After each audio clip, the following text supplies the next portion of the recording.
কুয়েটের শিক্ষার্থীদের সাথে একাত্মতা পোষণ করে আমরণ অনশন কর্মসূচির ডাক দেই। 5 জন শিক্ষার্থী বর্তমানে হসপিটালাইজড আছেন এবং অনেকের অবস্থাই গুরুতর। আরও অনেককেই ডক্টরের প্রেসক্রিপশনে জোর করে তাদের অনশন ভাঙানো হচ্ছে, কারণ তাদের অবস্থার ধীরে ধীরে অনেক বেশি অবনতি হচ্ছে। আমরা বাংলাদেশ গণতান্ত্রিক ছাত্র সংসদের পক্ষ থেকে গতকাল 5:30টায় একটি প্রতীকী অনশনের ডাক দেই। আমরা কুয়েটের শিক্ষার্থীদের সাথে আবারও আমাদের সংহতি এবং আমাদের একাত্মতা পোষণ করছি। আমরা কুয়েটের শিক্ষার্থীদেরকে বলে দিতে চাই যে আমরা যে স্পিরিটকে ধারণ করে জুলাইয়ে আমরা সবাই একসাথে রাস্তায় নেমেছি, সেই স্পিরিটকে আমরা এখনও ধারণ করি এবং আমরা সেই স্পিরিটকে এখনও ধারণ করে কুয়েটের শিক্ষার্থীদের পাশে থাকতে চাই এবং থাকব। আমরা গতকাল সন্ধ্যা 7টায় কুয়েটের শিক্ষার্থীদের সাথে একাত্মতা পোষণ করে আমরণ অনশন কর্মসূচির ডাক দেই।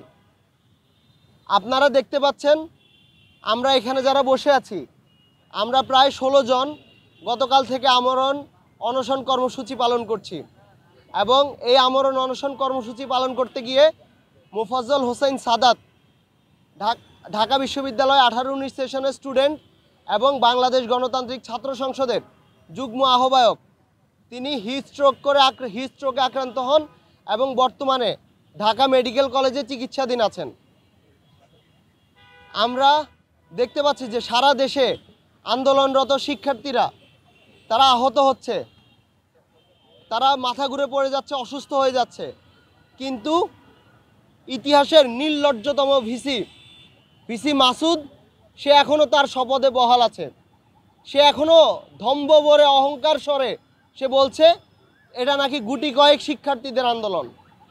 অথচ আমরা দেখতে পাচ্ছি এই আন্দোলন শুধুমাত্র কুয়েটের মধ্যে সীমাবদ্ধ নেই, সারা দেশের ছাত্র জনতা এই আন্দোলনের সাথে সংহতি প্রকাশ করছে, এই আন্দোলনের সাথে একাত্মতা পোষণ করছে।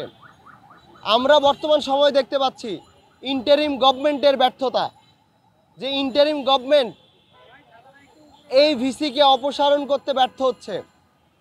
আমরা ছাত্র উপদেষ্টা সহ পুরো ইন্টারিম গভর্নমেন্টকে ধিক্কার জানাই এবং আমরা মনে করি এটা ইন্টারিম গভর্নমেন্টের জন্য লজ্জা। যেই ছাত্রদের রক্তের উপর ইন্টারিম গভর্নমেন্ট আজকে দেশের ক্ষমতাসীন হয়েছে, দেশের মানুষকে আজকে শাসন করছে, সেই ইন্টারিম গভর্নমেন্ট আজকে ছাত্রদের এই বিপদের দিনে ছাত্রদের পাশে নাই।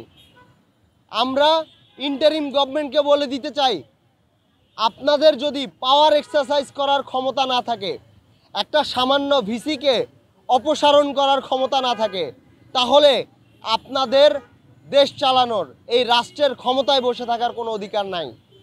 আমরা স্পষ্ট বলে দিতে চাই, এই ছাত্রদের রক্ত আপনাদের বৈধতা ছিল,